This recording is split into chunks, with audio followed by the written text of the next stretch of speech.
And welcome everybody to TNM Coaching Unplugged and Zoran Todorovic Interconnected podcast. Welcome. It's one of these wonderful podcasts. We're going to explore and have a great guest who is going to elevate our understanding of success. In this podcast, we're always elevating our heart, our soul, to the next level of itself, to the next level of existence. And I hope this conversation today is going to help you become a best possible version of yourself and to learn something new, to get the new angle of something that you already know, and to explore something that you have not considered before. So today we have a dear friend of mine, André Babikian, joining us, and he is an amazing guy. Why he's an amazing guy? He's an amazing guy because when I look into his career and what he has accomplished in his life, I'm always impressed. And I share this with him and he doesn't believe me. He's always like, what are you talking about? What are you talking? But honestly, sometimes being humble in your own career, in your own life, it's always a beautiful thing. So André, first of all, he's an actor and he has a beautiful, lovely and successful acting career behind him. Some of you might recognize him from different programs and shows and movies. He is also a wonderful facilitator and coach. He is absolutely gifted in using his acting skills and using what he knows actor can do, and then conveying all of those skills back to the people around the world that he has coached in organizations, in small businesses, and individually. He is also an author of the presentation skills book that is also right now available in English language. And we're going to talk about his book a little bit later down the line and how you can order that book. I think the book is called Discovery, right, André? I just get this second. Is that what it is called Delivery. Delivery. Yeah. I was just like, oh my God, I went blank. Delivery. Sorry. The book is called Delivery. We're going to talk about delivery as well. Mm-hmm. And then also he has a restaurant, a successful restaurant in Copenhagen. And, he's also a host and creates wonderful atmospheres for people who come and experience his magical food in collaboration with other business partners of his. And today we're going to talk about success. And we're going to look into the success from the point of view of how do we really redefine success to be something that you really can enjoy, thrive with, learn from, instead of just seeing success as something that you really need to accomplish and achieve and struggle and, be uncomfortable with and be burned out with. And eventually when you feel that success is not something that you really wanted. So we really want to look into the success and what is success, how we redefine success, what does it mean to be successful, and so on and so forth. So this is going to be a topic of our conversation today. So André, welcome. Thank you very much, Zoran. And what an introduction. Oh my God. Oh my God. Thank you so much. I'm good with that. And I love you too. And admire you very much, my friend. So thank you very much. It was a beautiful introduction. And also people come to this podcast and they always say, my God, you kind of, you blow the trumpets, you introduce us in such a beautiful way, but it's true. Mm-hmm. I say to everybody, even to the last guest who's accomplished author and she's published all around the world, when I introduced her, she was like, oh my God, is it really me? Mm. It's really us, it's really you. So I'm really grateful to have you on today's call. So thank you. You have been in multiplicities of industries. I mean, you've from acting to coaching to restaurant to even more. We didn't cover all of the, all of your creative expressions. So how do you define your own success? What do you feel is the definition of success? Let's start from the top and then we can decode it a little bit down into the conversation. But that is the key question, because what is success? And I used many, many years to try to reflect on that question. And for me, success was something 20 years ago, is something completely different today. Mm-hmm. And I learned it the hard way. We can talk about that a little later, maybe. But was once chasing a rabbit called success, which I thought was success, or probably is success for most people, or at least the definition of success. But in some way, I didn't have this fulfillment inside me. I didn't feel joy, happiness. I didn't have this emotional security. Was simply not happy. And I was reflecting a lot about it, because what is success and how, and what is it that drives us? And for me to do it very simply, for me, we have to take success and take it from an external measurement and do it internally. Success has something to do with the choices you're taking. Mm-hmm. It has something to do with you not being afraid of failing. Mm-hmm. Allowing yourself to put yourself in a space where you can grow. Mm-hmm. Instead of looking for financial security, looking for ranks, positions, looking for a new car, looking for something in somebody else's eyes. Mm-hmm. Of course, financial security is wonderful and making money is wonderful, Mm-hmm. but it's not everything. In the end of the day, I believe it's not what is making us happy. Mm-hmm. Right? So for me, I was really thinking about where is this thing success in my life? It's not when I'm reaching the end goal. It's not when I'm accomplishing stuff. It is long time before. It is when I'm taking a certain decision, which demands some courage of me. Because when I'm taking this decision, I might fail, Mm-hmm. but I know that I will still be fulfilled. Right. And I will still, when I close my eyes, in hopefully more than 45 years, the last time, look at myself, close my eyes with peace, because I took some decisions in my life. Some brought me success, some didn't. I was always happy and I was always following my heart and my dreams and were brave and what I really desired to do.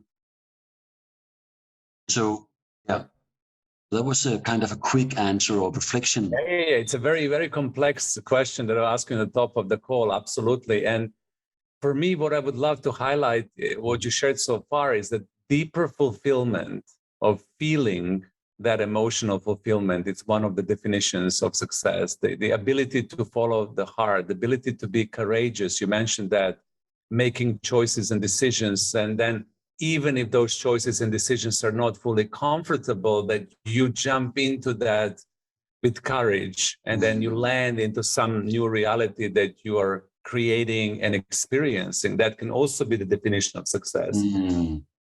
And not only chasing the financial and the material goals. I think, our culture redefines success, that somebody who is successful has actually mastered the material realm, so to say. I have a big house, I have a great car, I have a successful business, I'm financially independent, I can travel, I can, buy expensive clothes and things. So there is a little bit of twist when it comes to how do we traditionally perceive success. And still nowadays, a lot of the people are chasing that image that somebody at one point in time said, this is how success looks like, right? And what you're saying, like, hold on a second, let's stop, let's look into this once again, and let's also connect to the success from different angles. What does it really mean for you to be successful? Exactly, because there's no correlation between success and then feeling joy, happiness, and this, we can call it emotional security. These two different things. And I believe that for me, success at least is engaging with life. It's engaging with my dreams.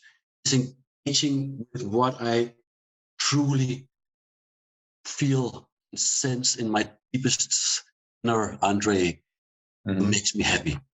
Regardless, in a way, if I fail. Of course, I won't, I'm also realistic. It has to be balanced in a way. And I don't believe that we can do everything we want as long as, we just have to do it. Also won't say be realistic, but we have to be courageous, and we are so afraid of failing. And I believe that this afraidness of failing is also a good thing, because we, or maybe not being afraid of failures, but being afraid of we are, oh, sorry, I lost it. That's okay. Not being afraid of failure. Absolutely. Engaging, but not really feeling that even if you fail, it's okay, because that's also part of what you were saying, engaging with life. I love, that notion of you saying this true success comes from the space of you being able to engage with life and really be with life and courageously step into the life. And then if that is failure, it's okay, right? Yeah, exactly. You know what? I learned it. Let me tell you a story from my own life. When I graduated from the National Theatre School almost 20 years ago, or more than 20 years ago, actually, in 2001. And I was 1 out of 8 students out of several thousands who applied for that study. So I really felt special. 4 years, I really felt special. Maybe I was, I don't know. When I came out, I had one target. That was to be successful. That was to get all the good parts, getting my name on the boards, working with the best directors, being something in the rest of the world's eyes.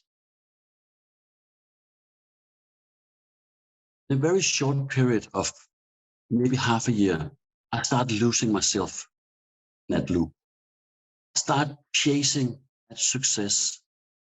And very, very quickly, I lost what in the first day that we started this thing called acting, which was a big, real dream I had since I was a child. I was chasing it so hard. So the way I got desperate. And the more I was chasing it, the more desperate I got, the more I moved away from what was really driving me from the beginning. And best jobs I got. Because nobody wants to work with people who are desperate. Nobody wants to be a boyfriend or a girlfriend with somebody who's desperate. Yes. And what I was doing as well, or a consequence of that thing was, I also lost my ability to be creative and to look, anywhere else than just ahead. And slowly, I went into a depression. I went into a stress period of my life. And I started building up lies around me because I got more and more unemployed, because I was more and more focused in a very desperate way to get that achievement, to be that André I had built up my own head. So at some point, I had these stories about myself. So if I went out of my apartment, I had a lie ready. If I met somebody within the industry, and the person would ask me, well, what are you doing at the moment, André? I would always say, well, I'm doing something very interesting. I can't tell you something. I can't tell you about it. I can't tell you about it because it is something extraordinary, and I have to keep my mouth shut because otherwise, I promise that. Wait and see. It was a big lie. And I was digging that hole deeper and deeper and deeper. And one day, just had a crazy breakdown. And that was a day where I decided, well, André, you need to reboot yourself. You need to get back to the roots. You need to be the captain on the ship. Start coming back in what is real and what makes you happy. And from that day, and it was one day that separated 20 years of dreams, 4 years on a highly something school in Denmark. Then I just quit it. Quitted it from one day to the other, and that was the best decision I ever made in my life. And I'm still benefiting of that decision today. Because that was the day where I dared do something that really gave me emotional happiness and gave me life back. Mm. From that day on, I have been very courageous. I would say that after taking a lot of choices and decisions, I have, quitted well-paid jobs to, let's say, open a restaurant, which is not. I mean, there's no security in that at all. A lot of things that I did because I felt that was the right thing to do. If I didn't succeed, well, I would still be very, very happy. And of course, I just had to try again if I didn't succeed. So, what a beautiful story. It's a beautiful story also that is a testament to all of us and to you, just to understand what happens when we chase that illusion of that dream that somebody told us it's success, or that we kind of see from the external reality, right? Because at that time when you were training to be an actor and then starting your career, of course, you measure yourself, you reposition yourself towards somebody else who's successful. You define, here is what I need to be. I need to work with the successful directors. I need to be in the movies. I need to be in productions. And then you build that image and chase that success. So, they're part of redefinition of success that you and I are talking about is how can we drop that notion of chasing success and allow the success to come to us, right? So instead of chasing that dream that is not out there, allowing it to come up, and also the courage to know when you have to stop, when it's kind of working against you, right? Because at that moment in your life, that was working against you, not for you. Exactly. Yeah. Yeah, but are you living your life for winning, or are you living your life not losing? Once read a beautiful book about that. Are you living your life really winning? And I'm not meaning winning for somebody else, winning in your own life, doing what really gives you fulfillment. Or are you living your life not losing? Which means you could be highly successful. I mean, you could be the most well-paid something in the world. You're maybe doing something that you are not happy with. And in the end, you will burn out because you are very successful. You're also very depressed. Yeah. And I don't believe that you can be very fulfilled, very depressed at the same time. To me, that is two very different things. Yeah. You can be very fulfilled and fail. You can be very fulfilled and be successful. And I tried both. I also tried to be very depressed and very failure. That is a very shitty place to be, because that's a very deep hole. So I think we have to ask ourselves: are we doing what we really want to do? This guy, I don't know if you heard about him. His name was Dick Leiter. He made a very interesting survey back in the 70s and 80s, where he interviewed hundreds of very old people, and he asked them, well, if you could live your life again, the experiences you have now, what would you change? What would you do differently? And of course, a lot of different answers came. He could place them all in three different categories. And the first one was they wanted to see, would have liked to be able to see their life in a bigger picture while they had their life in front of them. Instead of living day to day, wait until tomorrow with this beautiful decision that would really like to do if they had waited and they waited and they waited, and they were afraid of the way of life and stayed where they were secure. Because that was one of the key answers. The other one was that they would like to be more courageous. Courageous, and then again courageous to take choices that lead them to no success, to bring them out of the security, out of the secure space they were in. And the last question, or the last answer, was that they'd like to be more for other people. Mm. That was the three key answers these old people came with. And I think it's very interesting, especially the second one, to be more courageous. Mm-hmm. And I see a lot of people around me who really, also close friends of mine, Mm-hmm. really dream about, doing something, and they're just not doing it because what will happen if they fail, or what will happen if then what? Yeah, but then what? I don't know. Then what? Then, you'll still, have your kids and the fridge, and you will still. I mean, you will survive. Yeah. So. Yeah, that fear of failure, it's a big one. That fear of how we've been conditioned in our educational system not to love and honor the fear of failure. Mm-hmm. See it as a learning moment, that when you fail in this courageous engagement with life and you don't succeed, or you mess up, or you do something incorrect, you make mistakes, even if you go making mistakes. It's actually not celebrated as a learning moment, right? Because from there you learn. Actually, exactly. How else would you learn? You learn, you grow, and you discover that it's not dangerous. Yeah. Yeah, exactly. So it should be incorporated in the school system. Exactly. Something called the lessons of failure.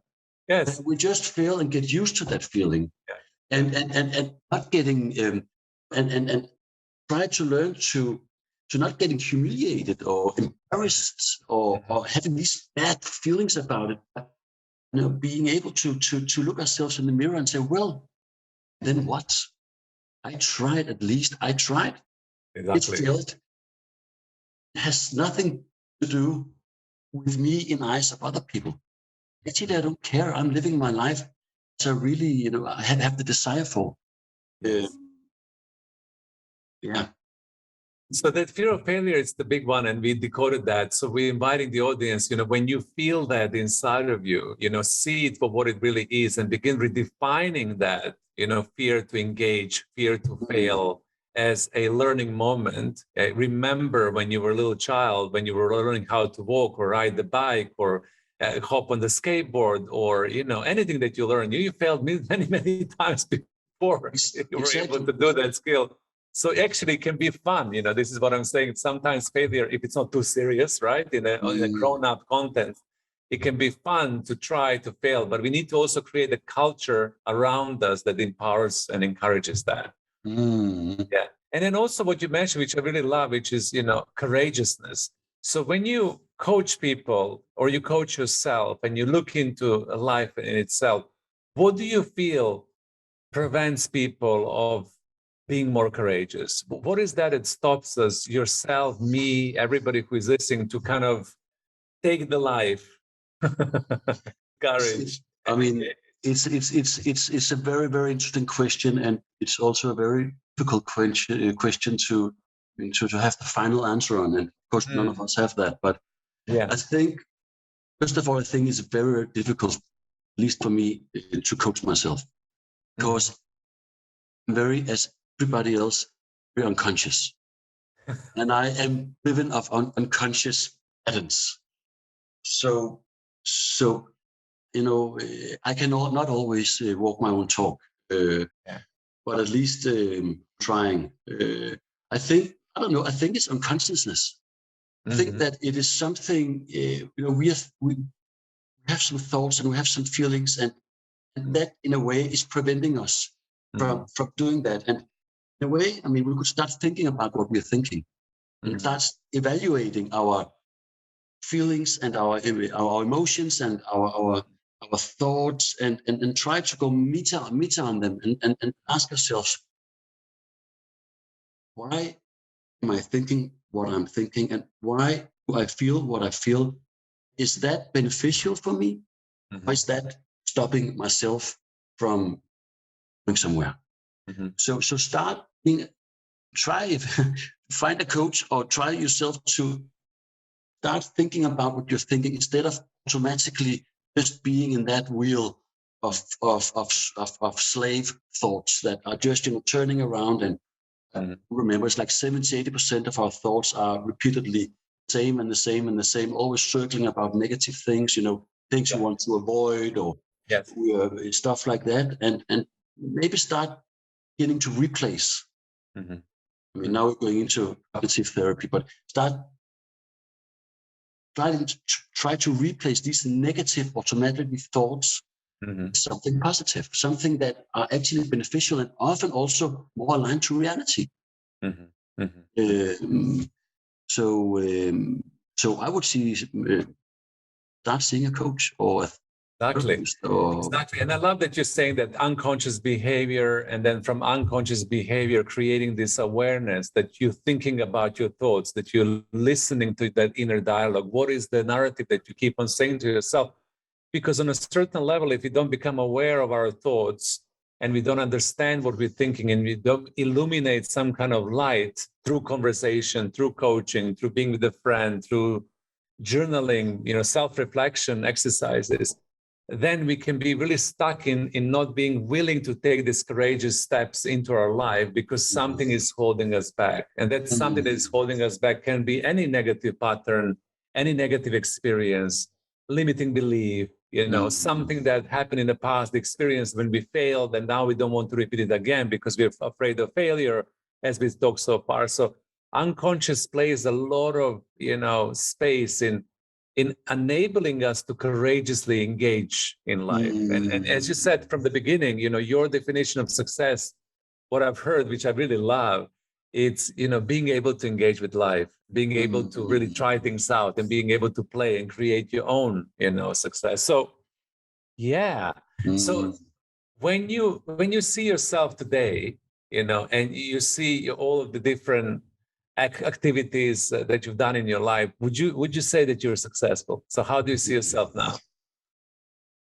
In your own definition of success. I'm not talking in my own definition of success. Yeah, I would say I'm pretty successful in my own definition of success. Yeah, I think I am. I'm doing right now. I have the best years of my life right now, work-wise, and I'm not stopping here. Right. I am not rich. I am not a world famous actor. I have something. So I have parts and stuff, and I have these external things that you were talking about in the beginning in my presentation. I have something I can show. I have my medals. Something you're saying you achieved certain things. I achieved something. Yeah, definitely. So yeah, I feel successful because right now I'm living a life where I'm actually I am in a very secure place in a way, because I'm out there where everything can happen. That really makes me happy. It would be more wise in people's head, maybe somebody's head, for me to, at least my mom's head, to find a real job. With a pen, with I can save some pension money for my pension, and things, 7 weeks of holiday a year and stuff like that. Yeah. No, I feel like no, I have not much savings, but what I have, I'm almost there now where I'm working on another project in Copenhagen with somebody I know, and really to risk it all. And that is maybe saying something about where I am in my life. Because if I'm risking, if that project won't succeed, well, I still have my restaurant and I still, are able to make money 25 years more at least, but then I will lose everything. I think many people would say, well, that is so stupid. I mean, that is that is not wise. For me, it makes sense because I am here such a short period of time. And I also want to be a role model for my kids. Yes. I also want to show them they have to I mean, it's not dangerous to be out there, looking for the dreams, taking chances. Of course, in a certain way aligned to some reality. Of course, we shouldn't be stupid, unwise. I mean, but we are capable of doing much more in life. I think we are, and in a way, it's not that dangerous. People think it is. It's not that dangerous. You know that sort, no? Yeah. I know that. And I love that. And I love that you're putting your life on the line, and you're experimenting. That also is a testament, because sometimes with that courage, when you feel certain things inside of yourself and this is where you need to go, right? You follow your heart. I think that success follows naturally. For me, whenever I've put myself into situations that were outside of box for me, or outside of what I believed was possible, or something that really stretched me, like when you're doing the sports, or you're practicing yoga and you have to get into the movement, or you have to lift the weight, that it's really kind of a little bit uncomfortable, but you do it. For me, that's how I stretch myself throughout my entire life, to kind of get into the space of fulfillment that you say it's success, but also to over exceed my own expectations and to surprise myself and to be courageous.